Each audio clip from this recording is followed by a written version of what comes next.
for us to be an effective global world-serving airline, we need to better know about the faith and the understanding of the people that we're serving as customers, as travelers in a global world today. And of course, that starts in the level of the people you work with. And so that's where we've seen a real bottom line value at American Airlines in really supporting this from the top down corporate. Boy, I love that. I love the whole idea of having those questions coming in and then wrestling with them together. And you think about what happens in cultures where you don't have that. Perhaps you're scratching your head and wondering whether that guy with the collar, what is his opinion, or maybe it's a white person, and wondering, well, what's that person thinking about George Floyd? And you worry. That's a tendency that we tend to do. We tend to pigeonhole ourselves. We did another one, I think it was extremely effective, and I just thought of this, but we get a lot of, obviously we're supported in our EBRGs and American Airlines from the top down. In fact, we all have executive level sponsors. For every single EBRG, we have 20 of them at American Airlines. For 20 different EBRGs. But we did an Abraham's Tenement where we found a executive VP or above at American Airlines that was, practicing their faith, and we put them on the panel one time, where they represented their faith, and we had a topic where they had to speak in it from their side, from their point of view, as an executive leader of American Airlines. It was extremely powerful as well. Wow. And it looked so sad. Steve, what kind of things are you seeing at Dell? Activities of the employee resource groups? Yeah, ours is extremely active. We've got close to 3,000 members of our interfaith ERG. I should probably back up a little bit and just say that. Go ahead. I mentioned that I joined because I was looking for the Christian group, right? But our ERG is, as defined by Dell, interfaith, which doesn't mean kind of like universalism idea, but necessarily, we have 5 different faith pillars that are represented. So there are 5 different faith leaders in our ERG, and each one of those puts together their own calendar of activities and events and things to support their community. At the same time, as each one of them puts together their own calendar, leadership is always encouraging them to start inviting everybody else across the ERG, because since we have that common leadership, it makes it very easy for us to say, hey, Ramadan's coming up, and we would like to invite everybody to an event that explains what that means and how you might want to build that into your plan for your employees that are going to be recognizing Ramadan, or the Yom Kippur is coming up. Let's talk about that. Or we're going to have a Jewish Seder for Passover. We did this a couple of years ago. So everybody in your offices get together, and there's going to be leaders that walk you through what the Seder is. So what it does is something fundamentally different from what we see when we go to church, right? Or when we go to our houses of worship, because we're focused on what we're seeing. And it gives us a purview into, if we're talking about bringing our full selves and our whole selves to work, it gives me a much more clear view of what my coworkers' full self is when they step into the workplace. Mm-hmm. You ask, gosh, I wonder what it's like in a company that doesn't have that kind of thing. And I can tell you, just from experience, 20 years of my career, I was at companies that didn't have that kind of thing. So you would have a coworker that had a very different faith background, and you didn't know unless you had that specific conversation. And in technology and in the sales world of technology, most of the time you're driving towards the bottom line. So what it does is it really kind of puts a humanity element right back into the workplace that we would not have otherwise. Stephen, tell us a little bit about the outreach activity, particularly this anti-slavery, human trafficking effort. Just briefly introduce that activity. Sure. So, some of the things that we wanted to do with our ERG was not just, we don't want to be just a religious club in 5 different groups. Right? We wanted to be able to impact the rest of the company, and then we also wanted to be able to impact the world. it's one of the big hallmarks of Dell. We want to impact the world using technology. And we thought, well, we want to be in line with that vision as well. So if we could pull together all of the people in our ERG for a common cause, what would that look like? What would that common cause look like? And I don't know exactly how we ended up with it, but we ended up aligning with a group called 821. 821 is an organization that has the goal of ending human slavery in our lifetime. There are more people enslaved today than there have been at any other point in human history. And that's for the purposes of both labor and sexual exploitation. And so as we started looking into it, we thought, well, this is something that probably deserves more attention than just our ERG. So what can we do? We'll take part in all of the things that 821 is doing, but we want to bring our whole company with us. And so we reached out across all of the other ERGs and found a couple of others that were very interested in partnering with us. And so we had this, we call it a pan-ERG event that involved fundraising for 821 and then awareness and a walk that was part of one of the things 821 put together. Let's just make something very visible, so let's get everybody out of their office and walking around. This was pre-pandemic when we did this. And what it did was it brought some executives to the table for us to talk about what we were doing with 821 and how we were contributing money as a company, 821. But it also brought people in other ERGs that had never thought about being a part of a faith group to realize, oh, that's not just some kind of holy huddle that's hanging out, having their little Bible studies in their corner, they actually want to do something for humanity. So I think that led to some of the growth in our thing. But wow, I'll tell you what, it really gave people at Dell that took part of it a sense of the fact that they're doing something very important in the world, as opposed to, And you're doing it together with people of other faiths and you're in common cause, right? Absolutely. That's fantastic. Well, Amy, I'd like you to talk a little bit about relevance.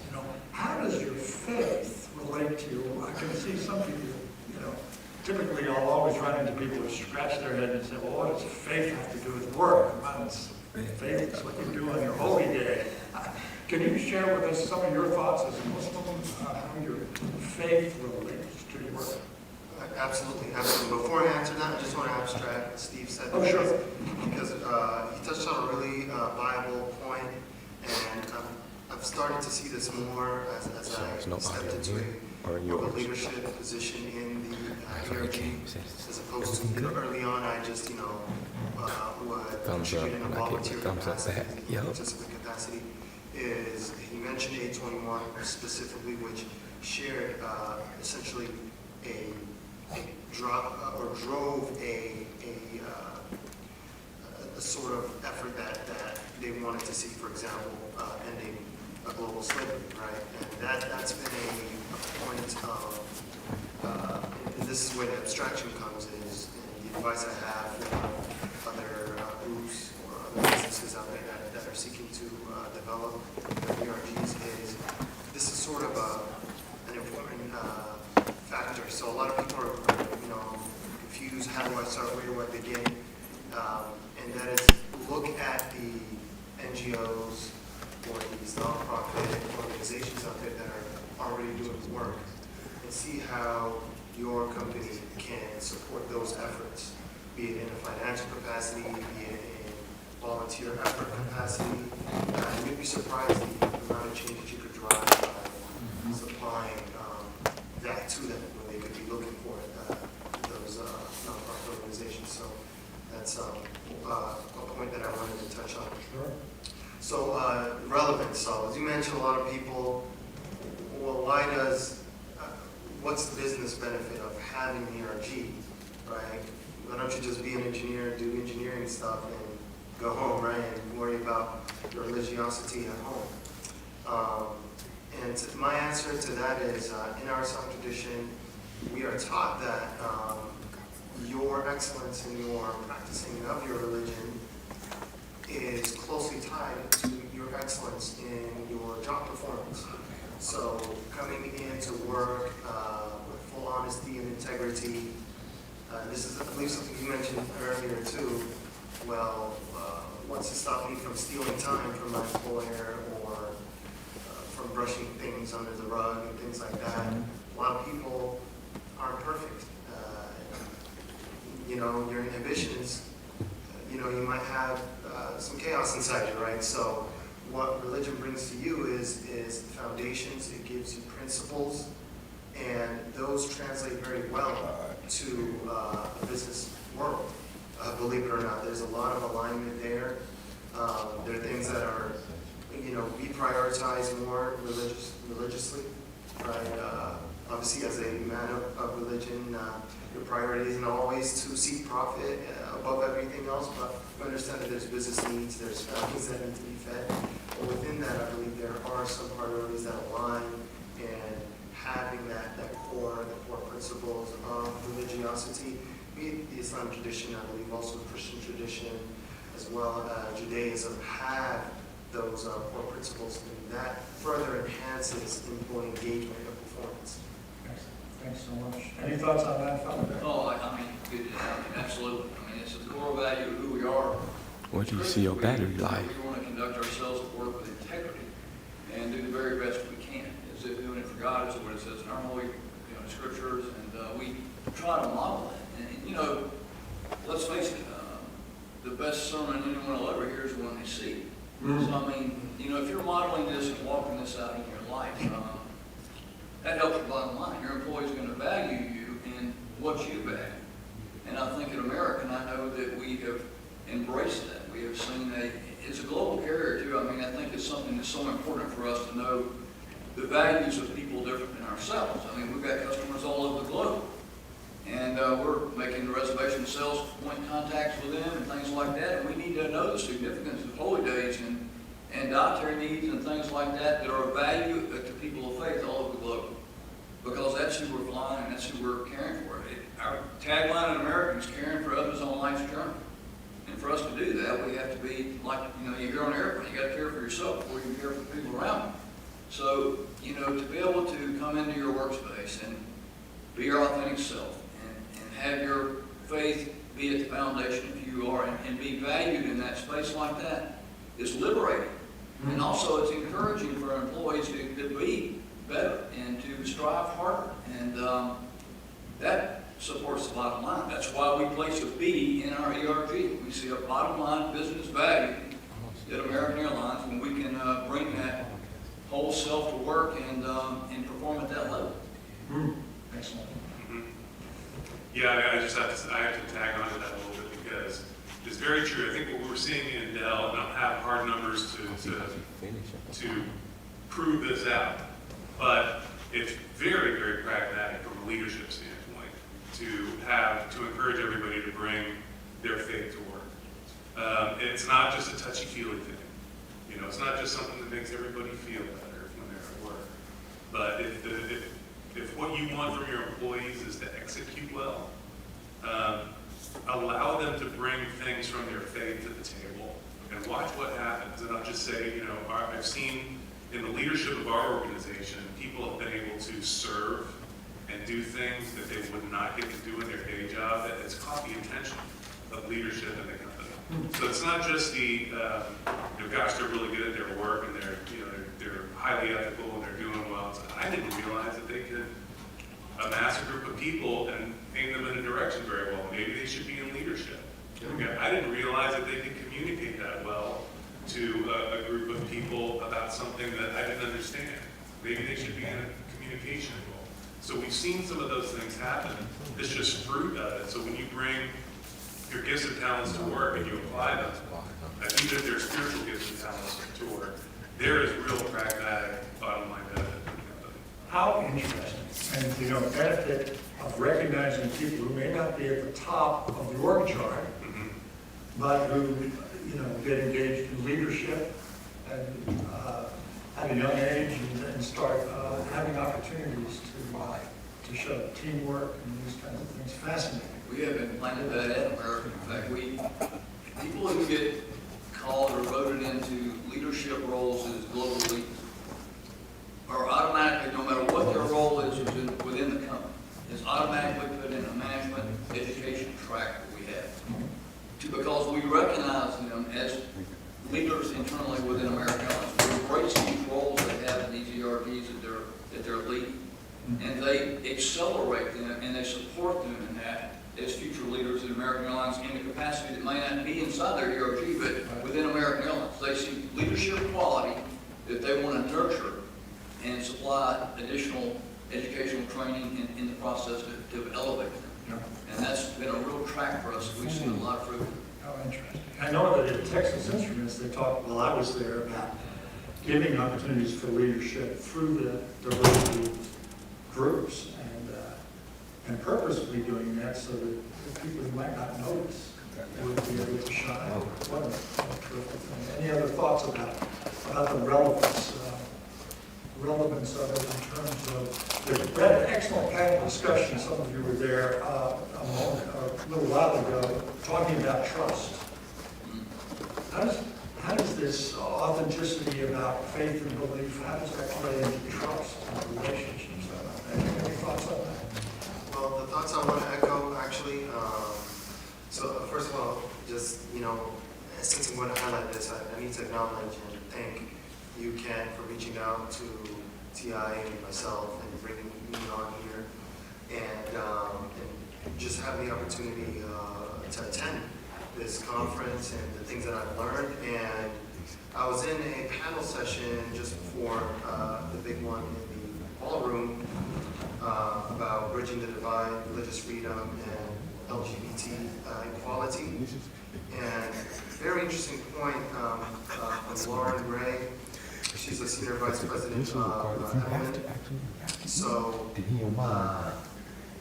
they have what's known as the Edelman Trust Barometer, and I'm just learning about this. And apparently, according to her research, that trust is in the workplace is stronger than anywhere else in our society. When we compare that particularly to what we see in the media, we see, the media had basically the lowest rating compared to, in her study, in her research, compared to those in government positions. The workplace and coworkers, trust in them had the highest ratings. And people are trending, the trend is going towards people finding that places of work are starting to become the best places for civil discourse. And she outlined a lot of the various things, and I recommend you to go and check out the Edelman Trust Barometer. But a lot of things were highlighted, and amongst them was at work there is a bare minimum expectation of integrity, maintaining the level of integrity, not getting personal, not getting violent, and things of that. And when you combine that and merge that in with bringing what you have to offer, agreeing to disagree in a civil manner, I think it's hard to find anywhere else where you could get that. Yeah. Well, excellent. That is. Well, I hope you are taking this in. As I hear and talk about this, it really fires me up to know that the corporations are bringing civility to our larger society. I mean, that's where trust has a possibility. That's where you're put with your colleagues and your teammates day in and day out. And you can build trust and you can build toxicity. It's really exciting. Any other thoughts about the values or how this whole process facilitates business operations? Anything additional? We'll just go on. I was thinking about processes and that kind of thing. Part of it is buy-in. You get the buy-in of people when you know where their intentions are. Well, let's move on and talk a little bit about starting one of these, and then I want to finish early so that we'll have an opportunity for interaction with the audience. I want to get Q&A and put us on the spot, put these guys on the spot. But any thoughts about somebody who is a company that's considering starting one of these things, how tips, ideas, things to avoid, just anything, I'm just going to throw it out like that. You're the newest kid on the block, I think. I'm the newest kid. 30 some odd years, Texas Instruments, 22 years. That's right. Yeah. So ours has been around for about 4 years in the current way it's set up. I would say that, it's interesting, just to plug what you have out there, you've got, how to do this. You've got an outline, which I think is really good. And I would say, for us at least, it really kind of started with step 4. But I would address step number 1. I have worked around in some companies where a faith organization would not be welcome. And so you do, just recognize that may be a case, right? You might run into some roadblocks in some situations. If it doesn't line up with what the corporate values are, then you're in trouble. But for the most part, that's not the case. So what you do need to start with is some people in the organization that care about it, that really want to bring their faith to work. So, you've got to listen to step number 4, begin with grassroots. That's where we started. So we brought, through the course of acquisition, EMC brought some people, but Dell also brought people to that mix. And when they set up the ERG organization structure, we immediately had people that just wanted to jump in and execute on some of those roles. So of course you just have to have volunteers. But the thing that really made ours start to click, the thing that really made the difference was we grabbed onto some senior executives. So grabbing onto executives that care about it, that have name recognition across the entire company makes all the difference in the world. So when they get on one of our webinars or one of our meetings and they say, hey, I'm the head of worldwide sales and you know me because you hear from me every single week and I think you should join this ERG. People pay attention. They may not even say it that way, but they may just say, I am the COO of the company and I serve as the executive sponsor to this interfaith. And that gets some attention.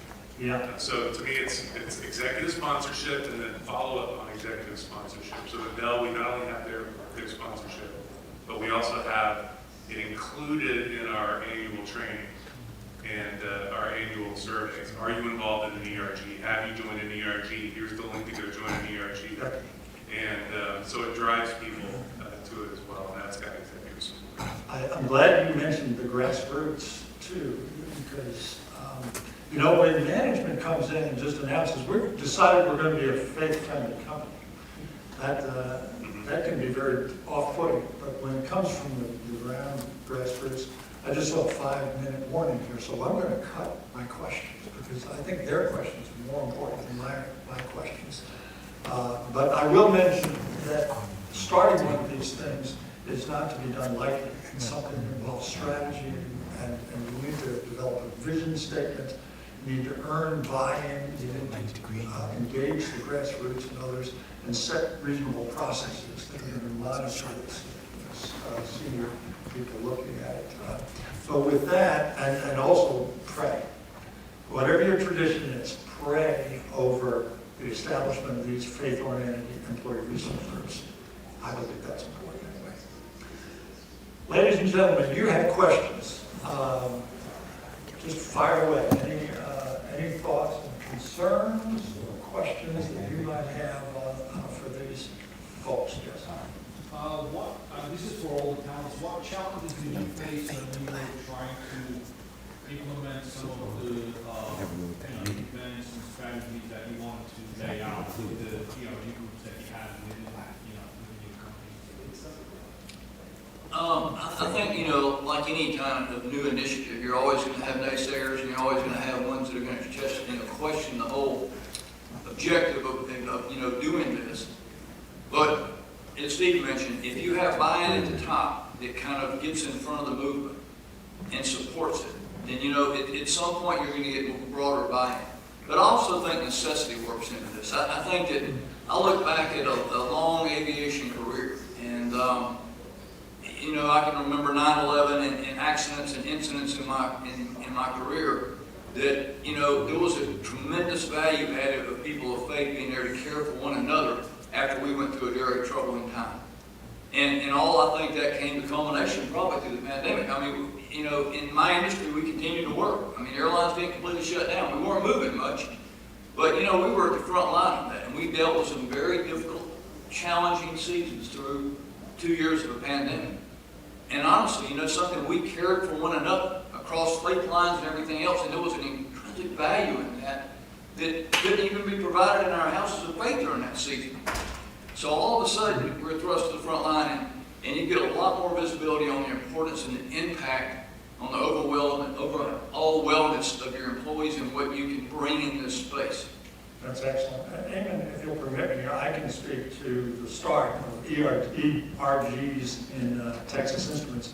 One of the challenges that we faced was a fear that one of the already existing employee resource groups had about the start of a Christian and a Muslim and a Jewish group. And it was the LGBTQ organization that had apprehensiveness about this religious group that might not view sexuality and identity the same way that they did. And there was legitimate concern about that. That kind of thing does come up. And it cannot be and must not be shuffled under the table as if it doesn't exist. The thing that turned it was relationships with people. I, as the leader of the Christian group at that time, met on a regular basis with an HR leader as well. I guess they thought we were going to fight or something, so I had to have a mediator. We never would have done that. But I developed and he developed, the leader of the LGBTQ group, developed such a relationship. We cared about one another, meeting. Actually, it was more than once a month. It was every other week. We were meeting over an extended period of time.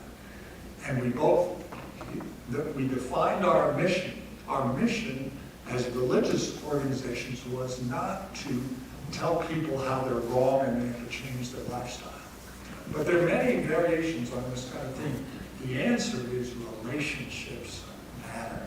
And you get over these fears when you build relationships of trust. You don't compromise your views. And I always make that clear. We all make that clear. But this fella and I ended up going to different conferences together. I went with him to the Out and Equal conference in San Francisco, and we side by side talked about how faith and LGBTQ work together. But that's just one example.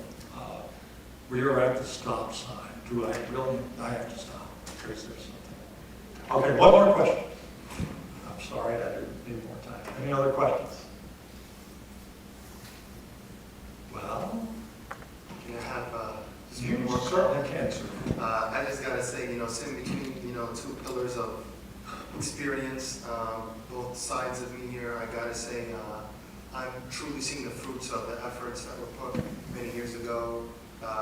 When I heard that question, I'm like, can I even think of any obstacle that I faced, a true obstacle? Not really, because, I'm still slowly starting to see how blessed I am to be at TI, that company that prioritizes in its core business priorities, to have this as a part of it, to where, we want to bring a speaker in, all right, no problem, we just got to go through the process, but we really face no serious hard nose or anything like that. You just got to put the effort in. So I got to say, the work that's been put in by you guys, we are starting to see the fruits of it. Well, Eamon, we are blessed to have you at Texas Instruments and to have all you guys here. Thank you for giving your time. And thank you, audience.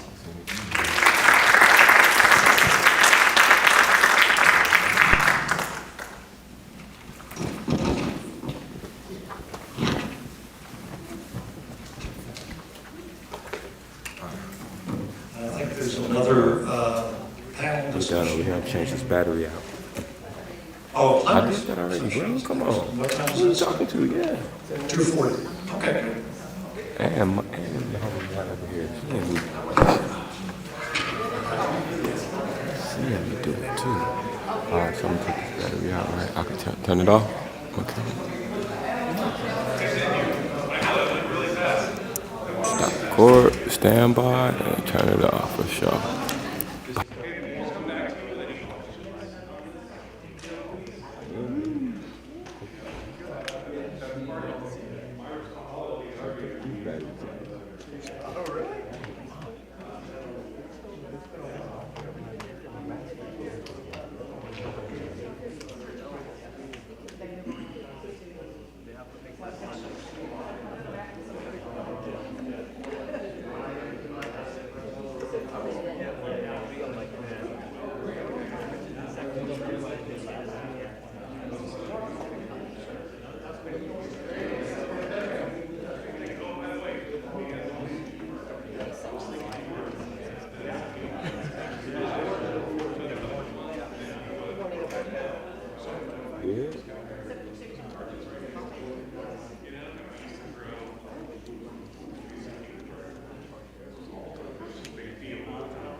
Oh, they don't.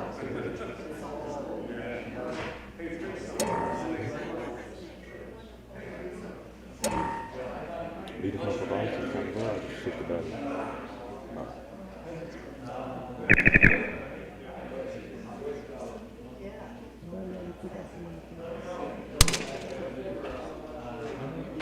I took the one that was put the camera for that.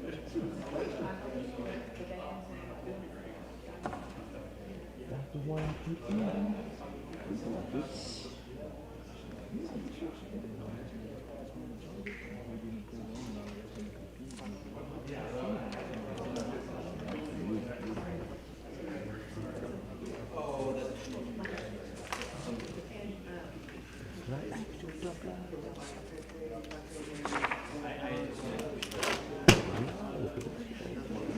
Oh, 82%, yeah. This shit really ain't nothing, but I see I'm getting the gist of it, is what you saying. Right. Mm-hmm. Oh, okay. Oh, and they sell them to the people.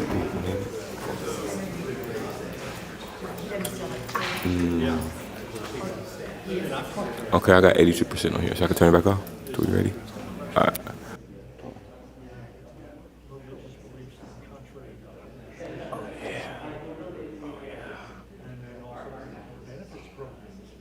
Yeah.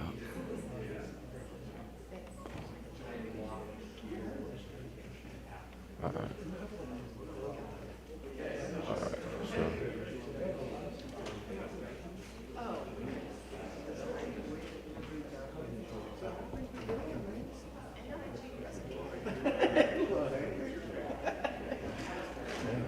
You want it from me?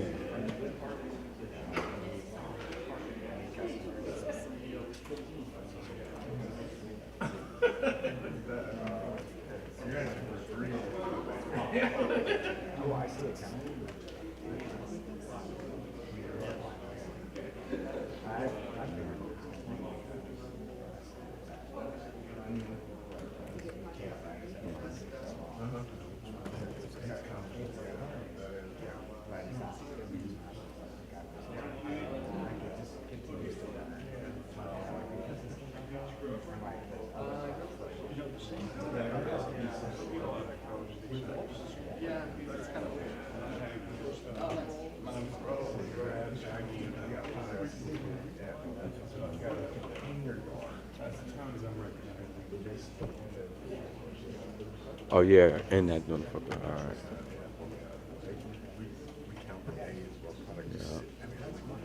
We can go there ourselves. And we'll climb up the container.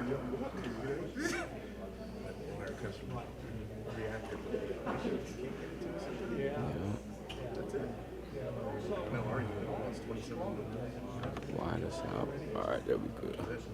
Smoke.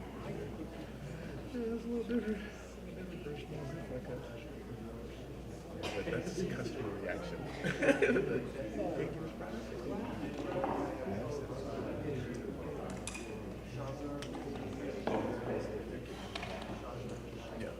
Yeah, do it now. Like, did it work? High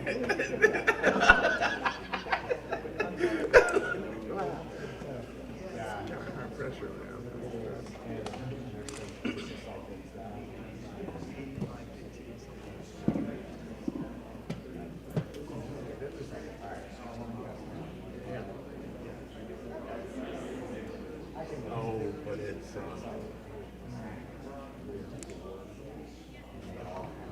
if I can on the end, and I'll just stand up. Oh, he wasn't a believer? Oh, okay.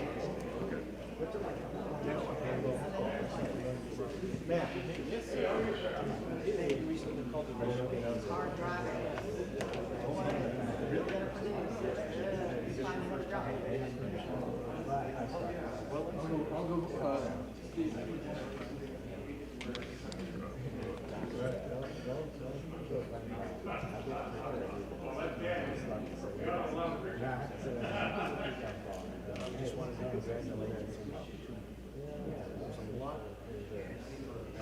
You get that conflicting, yeah. That's tough.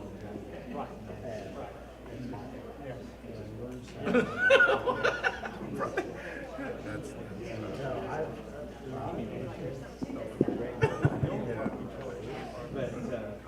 But it's hard. But check. Check.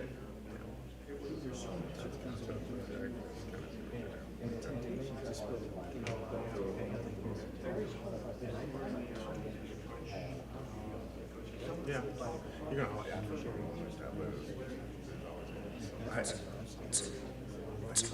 to check. Count on me. Sorry. Clear that would have been. Oh, okay.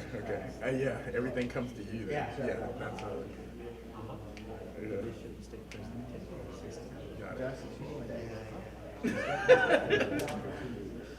Oh, yeah, okay. That's, yeah.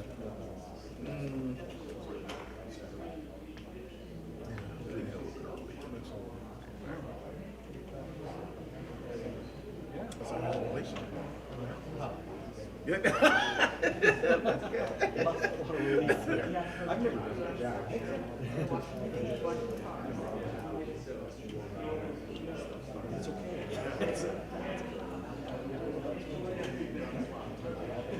Oh.